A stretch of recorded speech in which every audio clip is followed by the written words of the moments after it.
Baseball lifestyle, it's my lifestyle. All by myself. Now it's recording, Boom, so that's boom, a perfect start. All by myself. Boom, boom, boom, boom.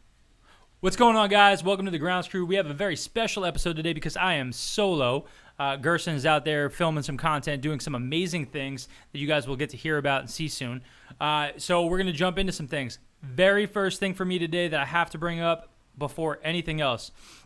Yesterday, the 2020 class for the MLB Hall of Fame, having the Baseball Hall of Fame pulled together, and Derek Jeter being inducted. And I have a lot of thoughts on Derek Jeter. And I get in an argument with a lot of different people because I can see Derek Jeter for what I think he is. And Derek Jeter, to me, is one of the greatest baseball players in the history of the game. He should have been 100% unanimous selection. The one guy that he chirped with one of the most incredible chirps in a speech ever. One writer decided not to vote for him so that he wouldn't be unanimous because he didn't think he deserved to be unanimous. But he knew he deserved to be in the Hall. That makes no sense. That's idiocy. That's crazy. But what I will say about Derek Jeter is when he's compared to other shortstops, you always see his batting numbers, right? And I think that the challenge that I have with baseball in general is we should just compare how guys hit, and we should give a framework that we batch guys together. If you want to tell me that a first baseman and a right and left fielder and maybe a third baseman are all batched together, cool. If you then want to tell me that a shortstop, a second baseman, and a center fielder, they're all batched together, cool. If you were to do that and you were to take into account second basemen and center fielders, Jeter's numbers as a hitter are still really, really good. But he's not like, oh my God, he's such a god at shortstop. Because the reality is, even though I think that Jeter's top 5 player, to me, because of what he did on the field, right? The flip play where he ran up the first baseline and he backhands it and that saves that game. That's an amazing baseball play that has nothing to do with your position. That wasn't a shortstop play. No shortstop's supposed to be there for that play. He saw it, right? Him running into the stands and catching the ball. And you know what? He said in an interview, he's like, I would have stopped if I could have.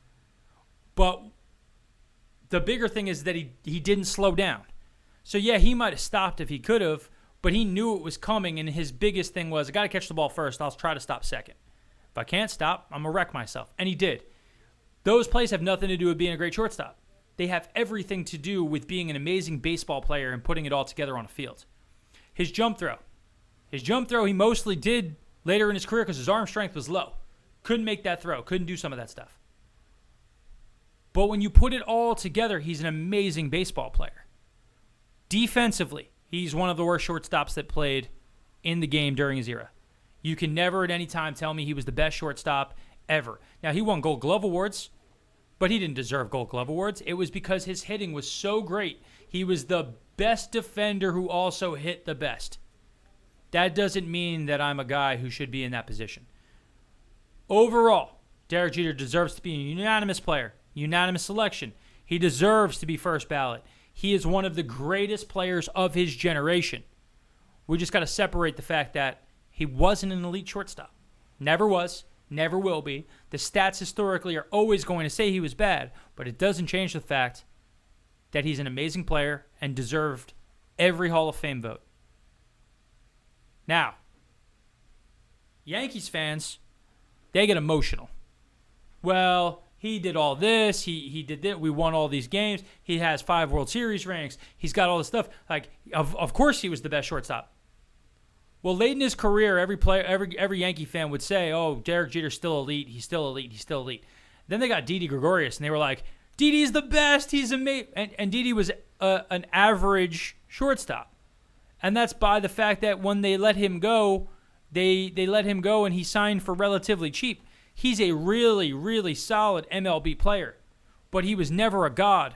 But Yankees fans have gotten so used to lying to themselves about Jeter as a player at the end of his career that seeing Didi made you think that he was a superstar, right? And that's more the point, that we create this idea in our heads. And this goes into something that Dennis, who's sitting over here shaking his head because he agrees with me on a lot of stuff. Baseball Lifestyle, we put out a poll on the Instagram account the other day, and it was, who would you rather have for their whole career, Mike Trout or Albert Pujols? And you guys, if you listen to the show on an everyday basis, you know that Albert Pujols' numbers destroy Mike Trout's numbers for their first 10 years in their career. Mike Trout can't hold Pujols' jock. Pujols won. He went to World Series. He was a guy who impacted games. That's never been Trout. Trout's put up numbers and they didn't matter. And his numbers, if you compare them to other great players, I mean, I've never actually done the comparison. Was he better than Alex Rodriguez in Alex Rodriguez's first 10 years? Because I'd have a hard time saying that he was. And Alex was playing shortstop. And typically you would expect that guy to hit a little lighter, right? But this goes back to just, we create a recency bias, or how close we are to how good a player actually is. And I agree. Our baseball gets harder the longer time goes on. There's real things that have changed, right?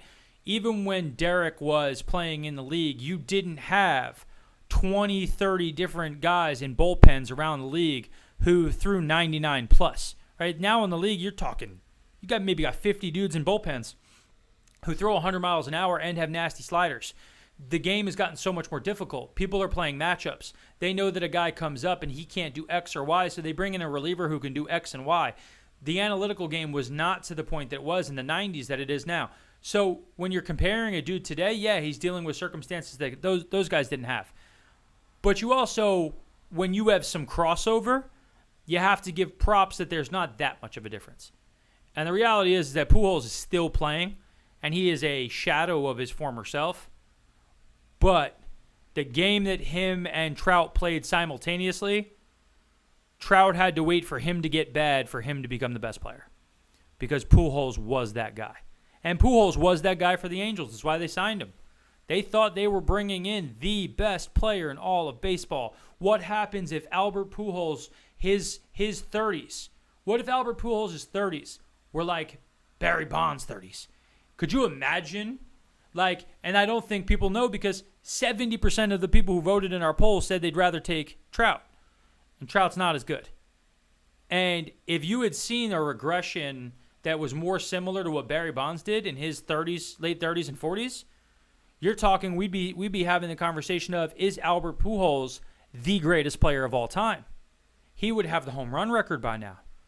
He did everything better than everybody else for over a decade, by far. And we've now forgotten it because people are seeing what he's doing now, and they think that's who he always was. And they're seeing Trout and what he's doing now, and they're projecting what they think he should be doing. The reality is Trout hasn't played all year. He's a great player, but a calf injury has rocked him and put him down on the floor. The game is worse for it. But when we're starting to talk about who are the greatest of all time, we very often get caught in our feels, right? Derek Jeter hits a lot of people in the feels. I get it. I have no feels. He's still one of the greatest players that ever existed. But you can't neglect the fact that as a shortstop, he was not an elite player. Staying in New York, Jacob deGrom comes out. Team says, yeah, you know what? He actually had a partial tear of his UCL, but it's all healed now. Everything's good. He's good to go. Well, going back not too recent, we were getting told that there was no structural damage. There was nothing wrong. How did we go from no structural damage to this man had a minor tear of his UCL? Guys, the Mets need a changeover in honesty. The Mets' biggest problem is they're not honest with the fans, and it doesn't seem like they're honest with each other. And the downside of that is that it creates rot in the organization. And I say to a lot of people, I'd rather tell you something uncomfortable today that's small than wait until it's a big thing and you find about it then. The Mets historically continue to underplay their problems until they can't. And then they have to tell you the truth. And then you find out that they've been hiding this big secret this entire time, right? This goes back to Cespedes busting his ankle, David Wright having stenosis in his neck and never being the same player. All of the things that they put out there because they don't want the public to know what's happening. Well, guys, just be honest. But be honest with yourselves. This means that the Mets knew at the All-Star break that this elbow was like this. And my question to you is, if you had been open and honest, would you have gone out and got Javi Baez? I don't know. Now, Javi's had down moments. He's had up moments. I'll say again, the strikeouts and everything are infuriating, but the thing that Javi Baez has been doing that I didn't get to see him enough as a Chicago Cub is his base running and his feel for the game are unnaturally good. He sees the play unfolding different than everybody else. Since he's been a Met, I've seen him steal home and slide outside of where the catcher could get him and make an amazing play. I saw him supposed to get picked off at second base and completely contort his body and make it on the base with no problem. I saw a bobble happen between Lindor and Villar at second base and Soto advancing to third and Baez pick it up and see a streaking Marcus Stroman and lead past Stroman directly into a perfect tag out. Players don't do this. Baez is great in the field. But would you have gone and given up Pete Crow Armstrong, whatever he's going to be? Would you have taken on the salary, taken on the stuff, changed the dynamic of the team if you had been open and honest and said, hey, we might be shutting down deGrom for the year because he's got a partial tear of his UCL? Or are the Mets just so scared of having a bad headline that they continue to make bad business decisions? I thought that this was going to be done with a change in the owner. It hasn't. But I think it's going to happen in the offseason. He hates this. He's been very open and public about a lot of things. I think he's giving himself, and he wanted to give himself a year to allow himself to acclimate because he knew he didn't know what he didn't know.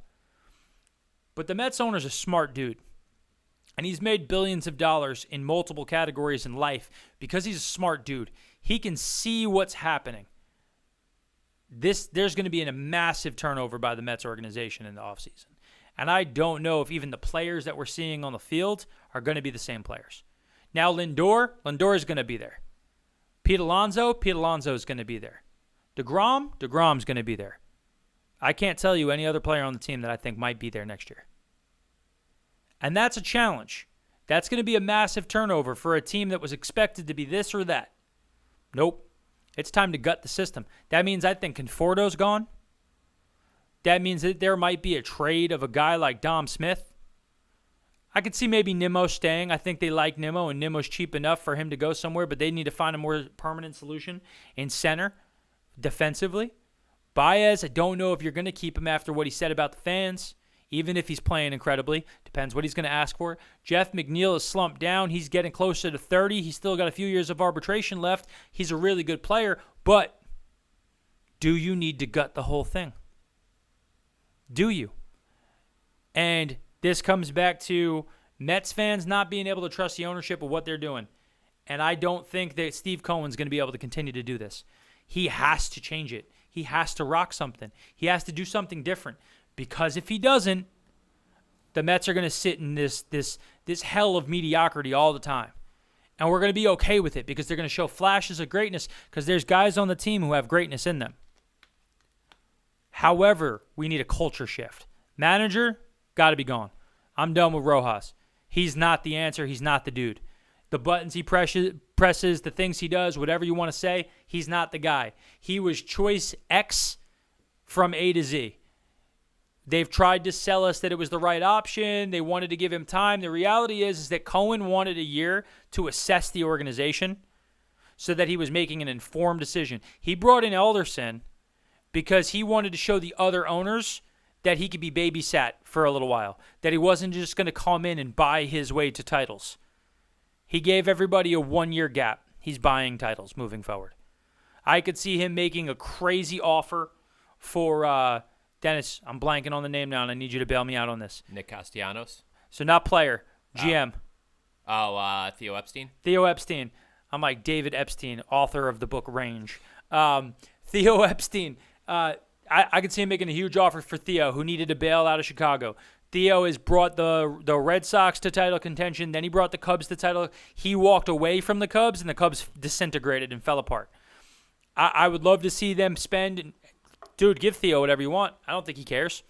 Yeah, go crazy. Theo, you want $12.5 million a year to come and reorganize this entire system? Come take over Alderson's role. Come take over a role with Alderson. But let's move Alderson out of making the decisions anymore. Because at this point, he's proven that he is not a great judge of character. Mickey Callaway. 2 GMs now. We're having problems here with character. We were going to bring in Beltran to manage this team. We have a character issue in the Mets organization that needs to be cleaned up, cleared out. Gut the whole thing, tear it to the ground, bring in competency, and then go crazy. I anticipate the Mets being the biggest spenders by far in free agency. Like if your favorite player on your team is available, he might be a Met. So like, good luck. If you have a superstar player on your team and he's going to make less than $30 million, like I see 3 $30 million players potentially signing with the Mets on top of what deGrom and Lindor already are. So they're going to have a $240 million set. They're going for the title. So be prepared for that if you guys are interested in baseball in 2022. And they might lose deGrom all season if the UCL injury gets worse. So the rumor is it's healed. The reality is you look at a guy like Masahiro Tanaka. Tanaka pitched with a torn UCL his entire time as a Yankee. Mm-hmm. A UCL tear does not necessarily mean that you can't throw with it, right? The reality is Cy Young Award winner, all-time Met great story, R.A. Dickey had no UCL. It never existed in his body. Well, he was drafted in the first round throwing Ched. Then when they saw he had no UCL, they panicked. He lost velocity a lot faster than other people, and it impacted some other stuff. But he learned another pitch and became dominant in a different way. Jacob deGrom's probably going to be fine. The reality is that looking at a 70-70 team, as much as I would love to have Jacob come back, I think the Mets should shut him down for the year, let him go get his PRP shot, let him get that in his elbow, increase the healing, start doing his strengthening, and then come out next year and shoot the shot. Because he doesn't have much left on his contract. This was year 2 of the big contract, I believe. And if this is year 2 of the big contract, he's got 3 years left. So at the end of the day, he's the cheapest superstar ace in history. I'm good with it. Shut him down. Bring him back next year. We're what, 22 games out from the end of the season for the Mets? If they're 70-70, yeah, math checks out. So the season's over, guys. Right? It's done. He's going to make, 4, maybe 5 starts if he was able to come back immediately, and he's going to have to gear himself back up, and it's going to be 2 or 3 weeks. I'd shut deGrom down and move on. And I think that's really what the season for the Mets is looking like. Unless they go on a tear, this is going to end up being a team that finishes around 500, maybe slightly above, misses out, and everybody's talking about what if. But I'm happy that they're going to miss because it gives Cohen the arsenal to tear that thing down and move on. Moving to a team that has crushed it in terms of putting together talent, resetting, reloading, finding a way, San Francisco. San Francisco Giants, the first team to get to 90 victories on the season. And we keep waiting for the drop-off, and it just doesn't happen. They're neck and neck with the Dodgers. I have to anticipate the Dodgers are still going to be the team to beat by the time we get to the end. But this is the feel-good story of all feel-good stories, is that they're sitting at 90 wins. 90 wins, and they're 2 games up on the Dodgers. The Padres got to be feeling very similar to how the Mets are feeling right now, right? Very similar. But we talked about this, and I was wrong on some things. I was right on other things when we talked with Hunter Pence. Hunter, I said to Hunter, the Padres to me are no different than the Mets. I look at the offense, I look at the lineup. You could tell me all day that the Padres have this amazing everything. If you really can go back in time, Jacob deGrom doesn't miss any time this year. They got the same record. I would tell you the Mets got at least 4 more victories. You're telling me if the Mets were running out Jacob deGrom instead of a bunch of relievers or back-end starting rotation guys, you think the Mets wouldn't have more wins? Of course they would. That would also put less pressure on Stroman, less pressure on Walker, less pressure on the entire staff. The Mets would have more victories. And at 74 wins for the Padres, failure of a season. Massive failure, especially when you consider that you felt like you were better than the Giants. All the Giants have done is had a season that is unprecedented. You have a bunch of aging veteran players who know how to play the game. They're those veterans that you want on your team. If your team is going to be a little bit above 500, it's got a bunch of young guys. You get a few of these pieces of players who are, in their early 30s, 32, 33, 34, 35, and they have professional at-bats every day. They play really well. They're an everyday starter, and everything's great. They flip that up on its head, though. Every player is closing in on one of their best seasons of their entire career at the same time. Chris Bryant, Dennis, if you can look it up for me, what Chris Bryant's stats since he got traded to San Francisco, right? Chris Bryant is a great everyday player. He's the player that I really wanted the Mets to go after. I was happy when it finally ended up being Baez, but when I looked at Chris Bryant, I didn't see where he fit with a team like the Mets. But when the Giants made that trade, it seemed like, hey, this is a token trade. We're the only team that didn't do anything. The Dodgers brought in all this stuff. The Padres make moves. We're just going to bring in Chris Bryant. It's going to be an afterthought. And then Chris Bryant comes over. What's our stats?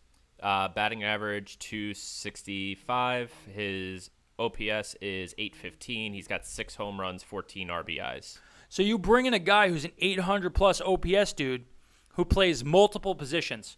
He can play a little third. He can play a little bit in the outfield. If you needed to in a pinch, he can play shortstop. But he brings that veteran presence.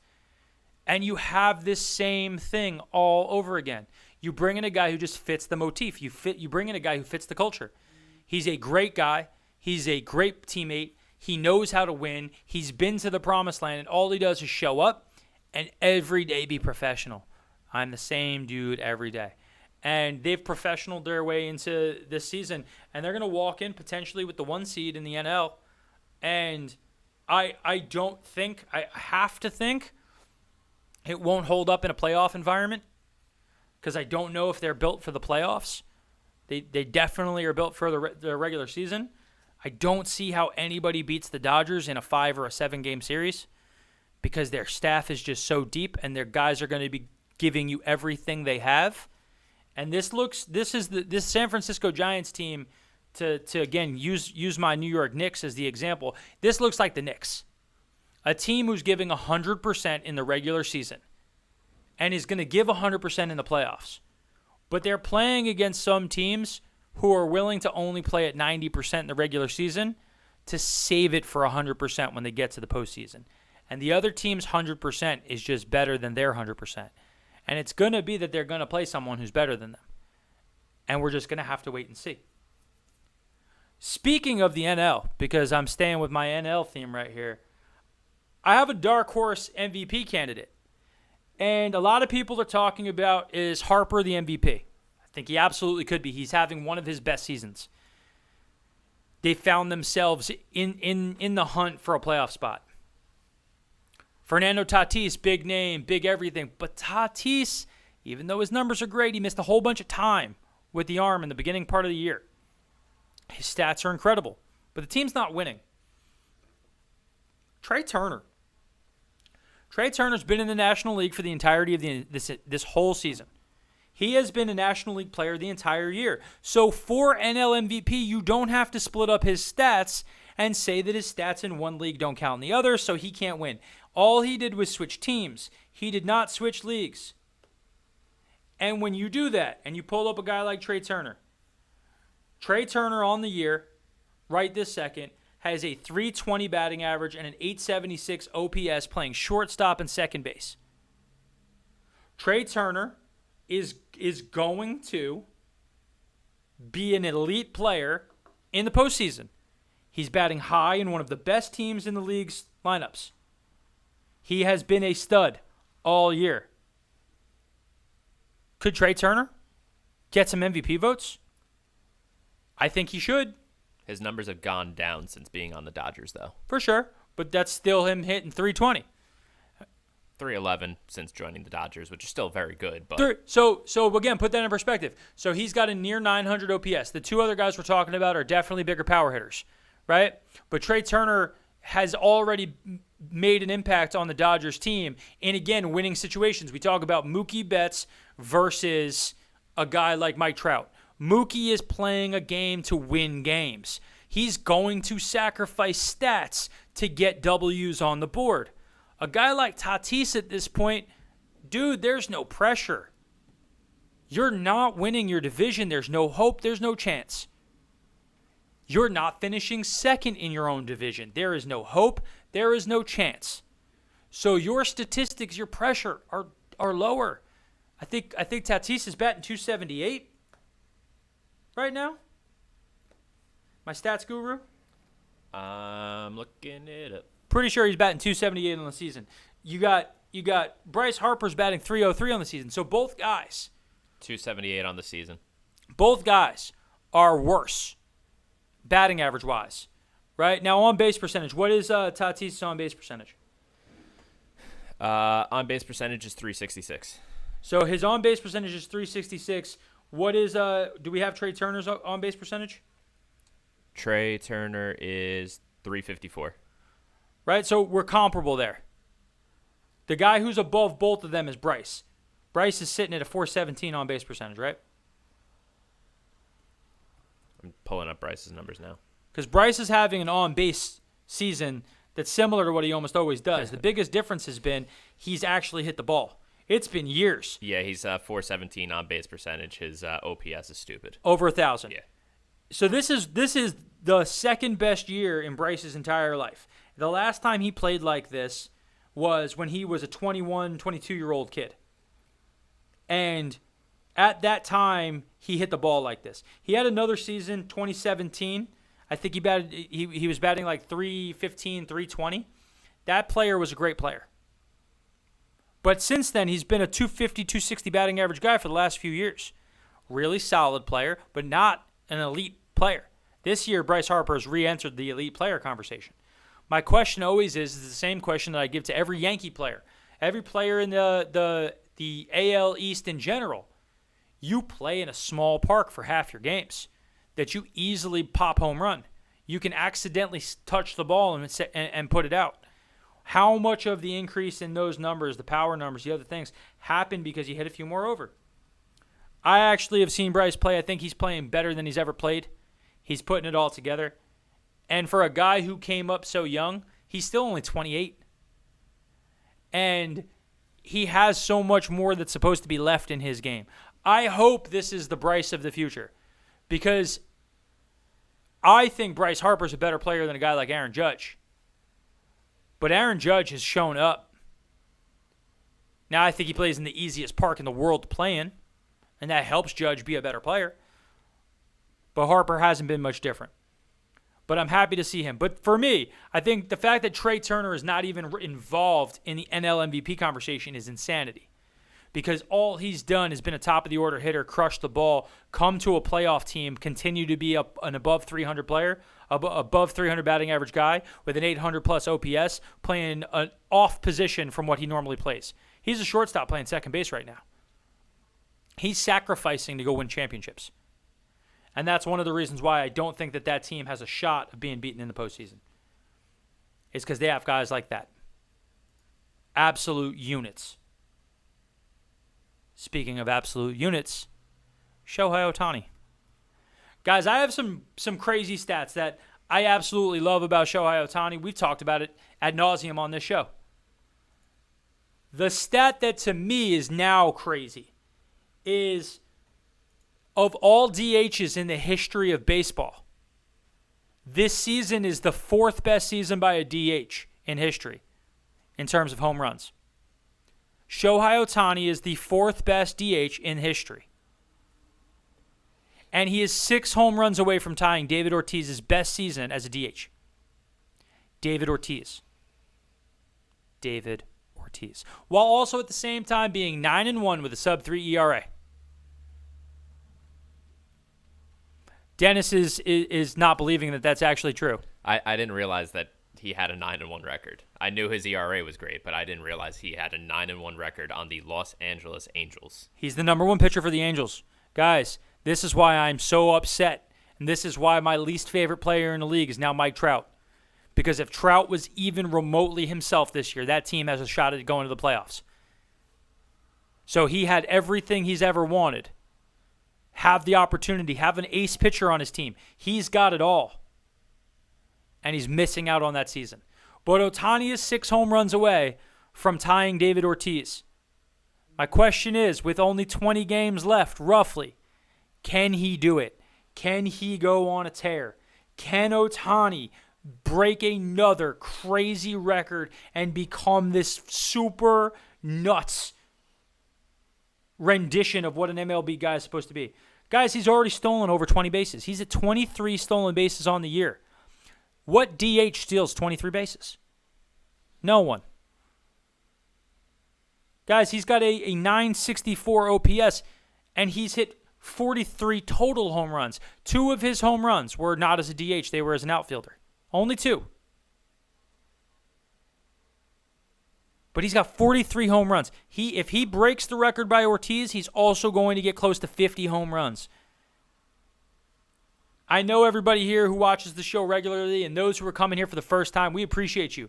And if you are watching for the first time and this is your first Ohtani watch, like and subscribe below. We really appreciate the likes. We appreciate the shares. We appreciate the fans, especially those of you guys out there sending emails. I'm getting them. Love you too. Ohtani's numbers just continue to dazzle, and he's doing it with barely any protection in the lineup.